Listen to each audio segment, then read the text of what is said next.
안녕하세요. 모두를 위한 모든 것의 역사 빅히스토리 강의를 맡은 과학작가, 과학 커뮤니케이터 박지영입니다. 오늘은 시즌4 우주의 역사 두 번째 이야기입니다. 태양에 대해서 얘기해 보겠습니다. 사실 지구에 살고 있는 우리는 모두 태양 에너지를 가지고 살고 있는 거죠. 아주 짧은 생을 살고 있는 우리의 입장에서 보면은 태양은 항상 변함없이 그곳에 떠 있는 것 같지만 사실 태양도 탄생과 죽음, 그 과정에서 여러 가지 변화들이 있습니다. 오늘은 그 태양의 일생에 대해서 얘기해 보도록 하겠습니다. 처음 우주가 만들어지고 전자와 원자핵이 만들어졌습니다. 정확하게는 양성자, 중성자들이 만들어진 것이죠. 이들이 모여서 원자들을 만들었는데 우주에 존재하는 원자의 4분의 3은 모두 수소였고요. 나머지 4분의 1은 헬륨이었습니다.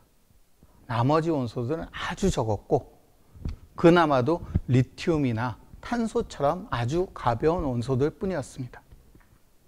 자, 그런데 지금 우리의 지구를 보면은 마그네슘도 있고 알루미늄도 있고 철도 있고 우라늄도 있고 여러 가지 원소들이 다양하게 있어요. 90가지가 넘는 원소들이 자연에서 발견이 됐습니다. 어떻게 이렇게 많은 원소들이 만들어졌을까요? 그 중에 일부는 별의 내부에서 핵융합을 하면서 만들어진 물질들입니다.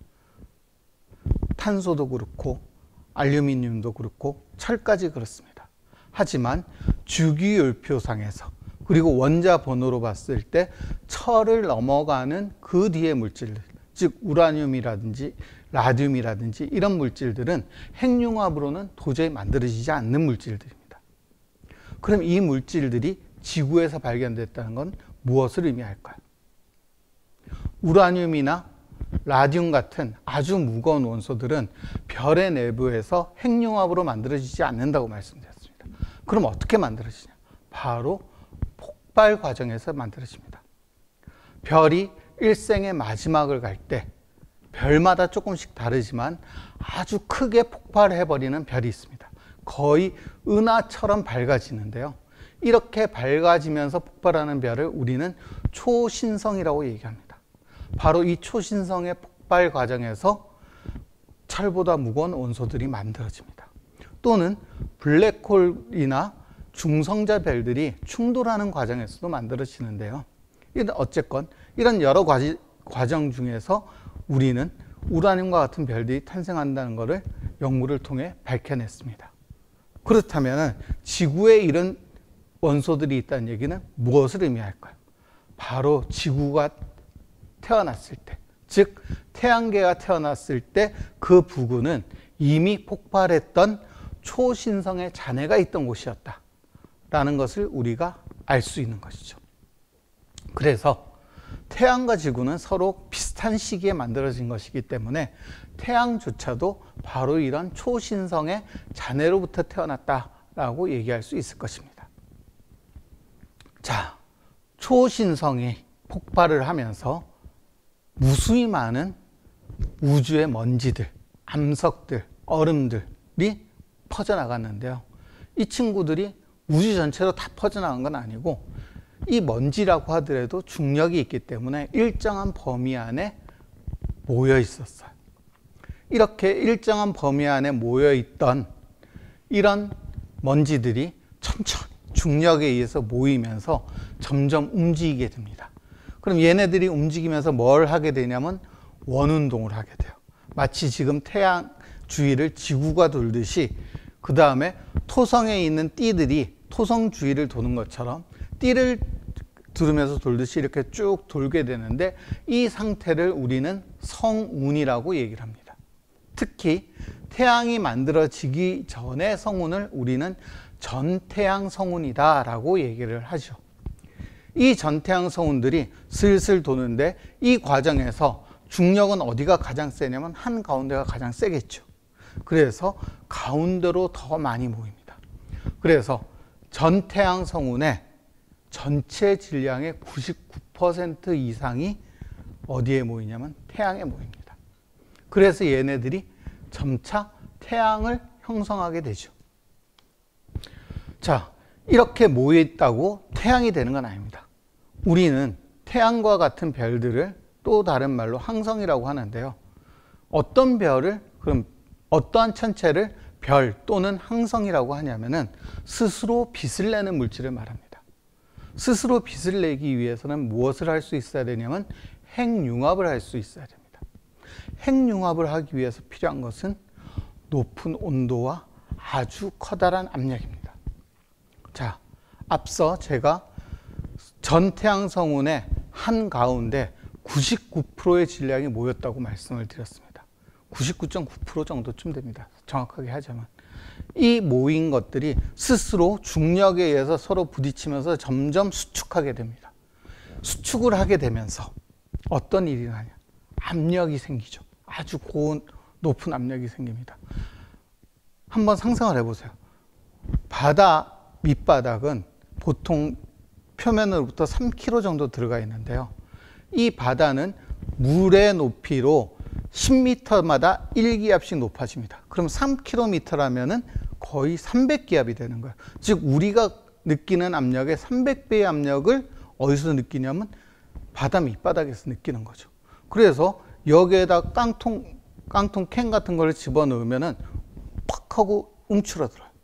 그런데 태양의 중심에 이것보다 몇천 배, 몇만 배 더 높은 압력이 들어오니까 아주 무지막지한 힘이 모이겠죠. 이 힘에 의해서 온도가 높아집니다. 여러분들도 한번 실험을 해보시면 되는데요. 두 손바닥을 이렇게 마주대고 아주 세게 누르면은 압력에 의해서 두 손바닥이 따끈따끈하게 온도가 올라가는 걸 느낄 수가 있어요. 태양의 내부도 이런 거죠.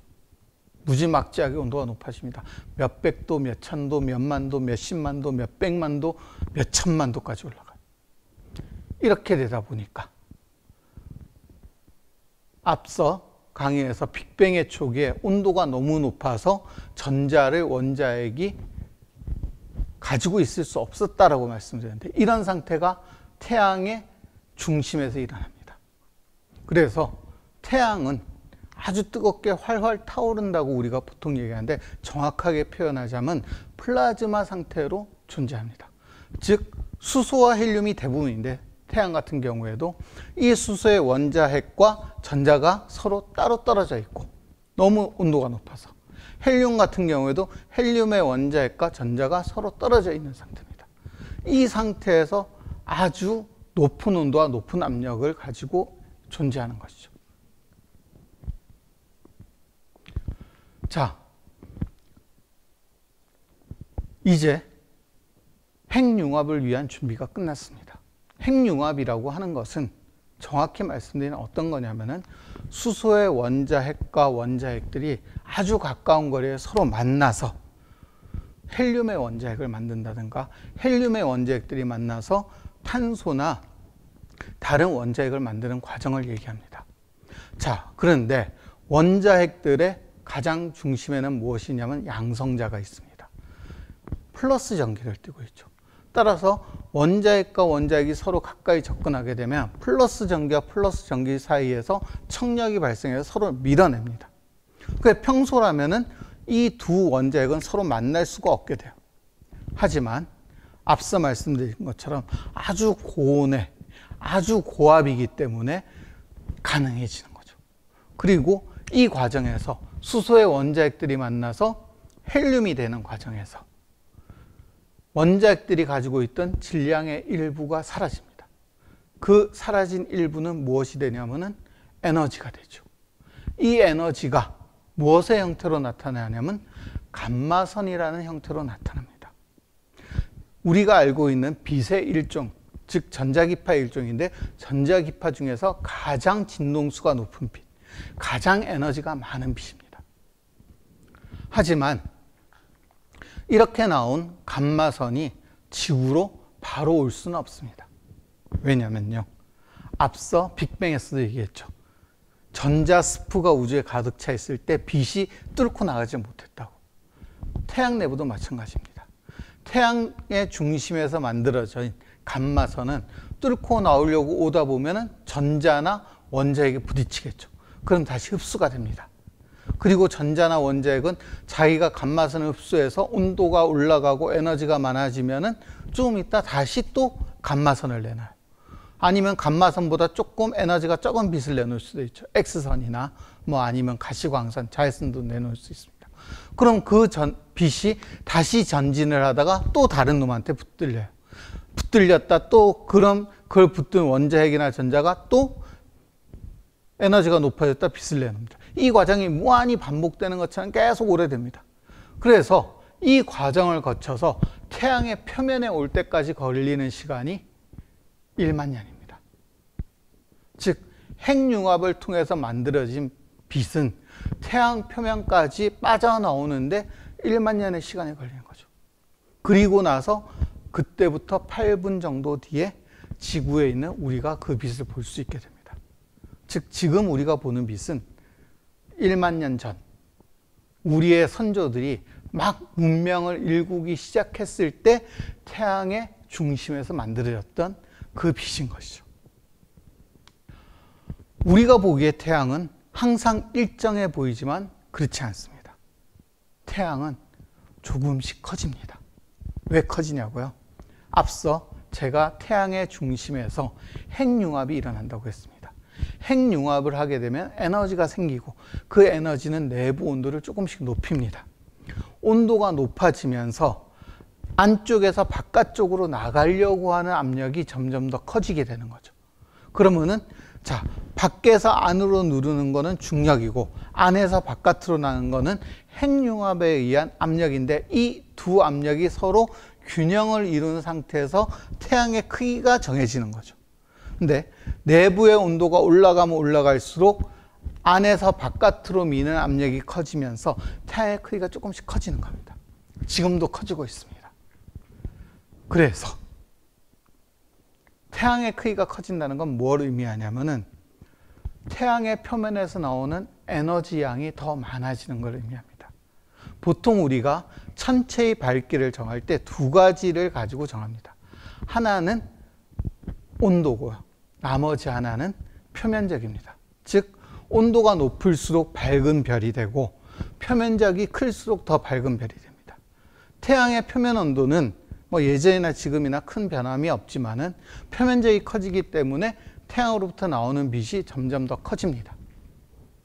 그래서 중요한 얘기는 지금으로부터 6, 7억 년이 지나면은 태양에서 나오는 빛 에너지가 지구에 너무 많이 닥쳐서 지구가 죽음의 별이 될 수밖에 없다라는 말씀을 드리는 겁니다. 처음에는 태양 빛이 워낙 많이 오기 때문에 바다에 있는 물들을 다 증발시켜서 수증기로 만들어 버릴 거예요. 그런데 수증기는 이산화탄소처럼 온실 효과를 내는 온실가스입니다. 수증기가 대기 중에 많아지면 많아질수록 지구의 온도는 더 급속히 높아집니다. 그래서 결국 지구는 생명들이 살 수 없는 장소가 됩니다. 6, 7억 년 뒤니까요. 사실은 그 전에 미리 서둘러야겠죠. 지금 제가 얘기한 6, 7억 년은 완전히 살 수 없게 되는 거고 그 전에도 지구의 온도는 조금씩 올라갈 거예요. 따라서 우리는 아무리 늦어도 3, 4억 년 뒤에는 아마 지구를 떠나서 화성이나 아니면은 토성의 위성인 타이탄 같은 곳으로 이주할 수밖에 없을 겁니다. 자, 좀 안타까운 얘기긴 하지만 이거는 인간이 어떻게 할 수 없는 태양계가 처음 생겼을 때부터 정해진 일종의 운명, 데스티니라고 볼 수 있겠죠. 그리고 그때가 되면은 생물체가 살 수 있는 환경이 존재하는 구간을 보통 우리는 골디락스 존이라고 하는데 현대의 골디락스 존은 금성에서부터 화성 사이의 구간, 즉 지구가 되고 있는데요. 한 6, 7억 년 뒤에는 지구가 제외가 되고 화성이 골디락스 존이 되게 될 겁니다. 물론 화성은 크기가 작아서 골디락스 존이 된다고 하더라도 공기를 지구처럼 붙잡을 수는 없어요. 지금 화성의 대기는 0.1기압 정도니까 지구의 10분의 1밖에 안 되는데요. 골디락스 존이 된다면은 온도가 더 높아지니까 더 붙잡기가 힘들겠죠. 기압은 조금 더 떨어지게 될 건데요. 어찌됐건 그곳에서 인류는 새로운 삶을 살아야 될 것이다 라고 볼 수 있습니다. 하지만 그 삶도 영원히 계속되는 건 아닙니다. 지금으로부터 20억 년 정도 뒤가 되면 안드로메다 은하와 우리 은하가 충돌을 합니다. 충돌한다고 해서 막 무조건 바박 터지고 이러지 않습니다. 왜냐하면 우리 은하도 안드로메다 은하도 별이 있는 곳보다는 별이 없는 빈 공간이 훨씬 더 많습니다. 몇십만 배, 몇백만 배 되는 공간이 텅 비어 있는 공간이에요. 하지만 두 은하가 서로 부딪히게 되면은 아주 자연스럽게 지구가 존재하는 태양계의 공전 궤도가 바뀔 겁니다. 지금도 우리 태양계는 은하 중심으로 놓고 이렇게 몇십만 년에 한 번씩 은하계를 공전하고 있는데요. 이 공전 궤도는 무엇에서 결정되냐면 은하계 전체의 질량 중심에서 결정이 됩니다. 근데 두 은하가 서로 가까워지면은 이 궤도가 교란이 일어나겠죠. 그러면은 어떤 일이 일어날지는 우리도 잘 모릅니다. 아직까지 시뮬레이션을 정확하게 밝힐 수가 없어요. 그래서 어찌되었건 이렇게 궤도가 교란이 되는 과정에서 다른 태양계와 충돌을 할 수도 있고 혹은 무사히 지나갈 수도 있겠죠. 혹은 튕겨져 나와서 우리 은하로부터 떨어져 나갈 수도 있습니다. 어찌되었건 70억 년 뒤에, 지금으로부터 70억 년이 아니라 태양계가 생겨나고 난 다음에 70억 년 뒤에, 앞으로 한 20억 년 조금 더 남았는데요. 그 뒤에는 아마 우리 태양계도 굉장히 커다란 변화가 있을 수밖에 없습니다. 물론 그때까지 인류가 지구상에 살고 있다, 또 아니 태양계에 살고 있다면 이라는 전제가 있겠죠. 그 뒤 이제 또 한 10억 년 정도가 더 흐르면은 이제 우리 지구인이 만약 그때까지 살고 있다면은 태양계를 완전히 떠나야 하는 순간이 옵니다. 지금 태양은 수소를 가지고 헬륨을 만드는 핵융합을 통해서 스스로를 불태우고 그 빛을 가지고 태양계를 먹여 살리고 있죠. 하지만 태양의 수소가 영원히 무한히 존재하는 건 아니거든요. 특히나 바깥쪽에 있는 수소는 별 필요가 없습니다. 핵에 있는 수소만이 연료로 사용할 수가 있어요. 근데 그 핵에 있는 수소의 밀도가 어느 정도 이하로 떨어져 버리면은 더 이상 수소 핵융합이 일어나지 않습니다. 그러면 어떤 일이 일어날까요? 핵융합을 해야 온도가 올라가겠죠. 근데 핵융합을 하지 않으면 온도가 떨어집니다. 앞서 제가 말씀드렸죠. 핵융합을 통해서 나오는 열에너지를 이용해서 태양은 바깥으로 향하는 압력을 만들고 있다. 이걸로 안쪽으로 하는 중력을 막고 있다. 그런데 핵융합을 못하면 어떻게 될까요? 바깥으로 나가는 압력도 같이 사라집니다. 그래서 어떻게 되냐? 찌그러들겠죠.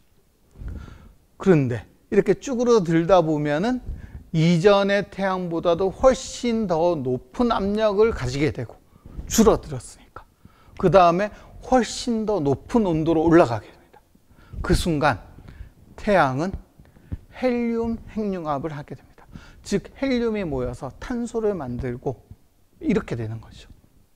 그런데 이렇게 되면서 에너지를 내놓는데 이 내놓는 에너지가 이전보다 더 커지기 때문에 이제는 중심이 아니라 주변부의 수소들, 아직 남아있던 수소들이 마찬가지로 무엇을 하게 되냐면 핵융합을 하게 됩니다.